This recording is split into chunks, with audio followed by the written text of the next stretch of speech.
On the subject of Thiago Alves, he was not at the workout today. I know he wasn't readily available for anyone to speak to. You talked to Thiago. First of all, is he okay? Yeah, he said he's fine. He wasn't there because I guess he was having issues cutting weight. But when I talked to him, he said everything's on target and weight's not going to be an issue, and he's fine. Other than he can't wait to weigh in and be able to.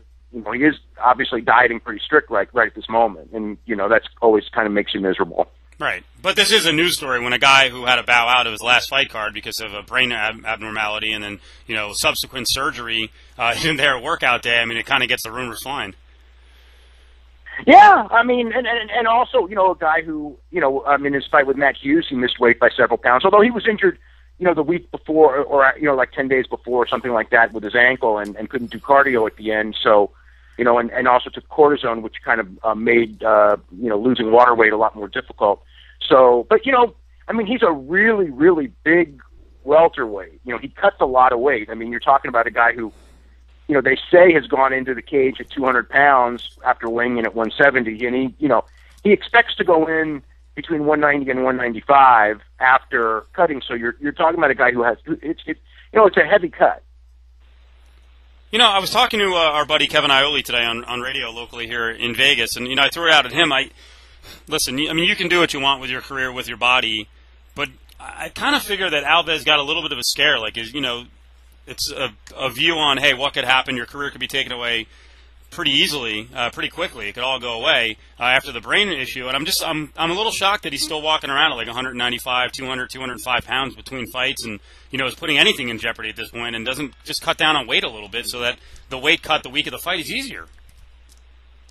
Well, I think it's a little less because, like I said, it was 190 to 195, and I think that he in previous fights had cut from over 200. So, a little more, but I mean, he's a naturally big guy for this division. I mean, the only other thing would be to go to 185, but the thing is that he's pretty short compared to most of the 185ers. So it's kind of like maybe his perfect weight would be like maybe 177 or something. So or 175. Right. But the weight class is 170. So basically, nothing to be alarmed about. Being 20 pounds over on Wednesday is not really a big deal for him. That's what he says. He says there's nothing to be, he says he's right on target now. Although, it is an issue because he did miss the workouts because he had to go, he had to sweat it off or do whatever he needed to do today that didn't give him time to go to the gym and do the public workouts. So it's an issue and it's a story, but he says tonight it's under control. Did you talk to John Fitch? Did he seem a bit agitated? I heard he was a little concerned about it, and actually, in some ways was suggesting, I'm not interested in fighting him if he can't make the weight. I don't want to do this at 174 or 173.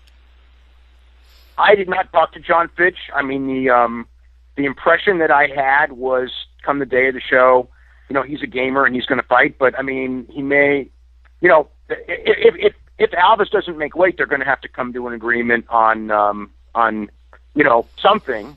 Or he could turn the fight. He could turn the fight down.